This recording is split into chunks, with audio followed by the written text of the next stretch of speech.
తుఫాన్ సమయంలో కొట్టుకుపోయిన చంపావతి నదిపై కల్వర్టుతో పాటు గోతులుగా మారిన రోడ్డును బాగు చేయాలని గ్రామ యువత సిద్ధపడితే ఎన్నికల నియమావళి పేరుతో అధికారులు ఆ పనులు అడ్డుకున్నారు. విజయనగరం జిల్లా మెంటాడ మండలం జగన్నాథపురం పంచాయతీ లక్ష్మీపురం గ్రామ సమీపంలో చోటు చేసుకుంది. ఆదివారం లక్ష్మీపురం గ్రామానికి చెందిన యువత చందాలు వేసుకుని జేసీబీతో కల్వర్టు మరమ్మతు పనులు, రోడ్డు మరమ్మతు పనులను ప్రారంభించారు. ఇంతలో విషయం తెలుసుకున్న ఆంధ్ర ఎస్ఐ దేవి, మెంటాడ రెవెన్యూ అధికారులు అక్కడకు చేరుకుని పనులు ఆపాలని స్పష్టం చేశారు. ఎన్నికల ప్రవర్తన నియమాలు ఈ ప్రకారం పనులు జరపరాదని, పనులు జరిపేందుకు అనుమతులు తప్పనిసరి అని స్పష్టం చేశారు. దీంతో గ్రామస్తులు తీవ్ర అసంతృప్తి వ్యక్తం చేశారు. ప్రభుత్వం తమ కష్టాలను పట్టించుకోలేదని, గ్రామ యువత తాత్కాలికంగా మరమ్మతులకు పూనుకుంటే అధికారులు అడ్డుకుంటున్నారంటూ ఆవేదన వ్యక్తం చేశారు.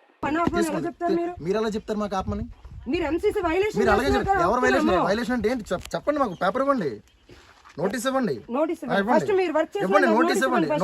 ఇవ్వండి. మేము పబ్లిక్ భంగపాటు పరిచే పని ఏ పని మేము చేయట్లా. ఏది వైలేషన్?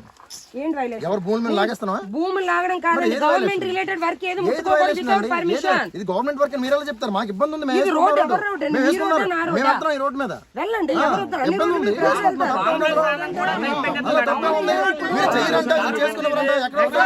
ఎలక్షన్ కోడ్ ముందు ఎలక్షన్ కూడా ఏమి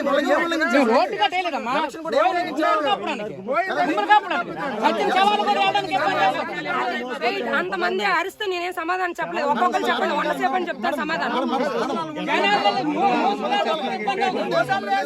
రచ్చగొట్టిలా బిహేవ్ చేస్తే కరెక్ట్ వర్డ్ కాదు. మీరు రచ్చగొట్టిలా బిహేవ్ చేస్తే కరెక్ట్ వర్డ్ కాదు. సామరస్యంగా నేను మాట్లాడినప్పుడు మీరు సామరస్యంగా మాట్లాడాలి.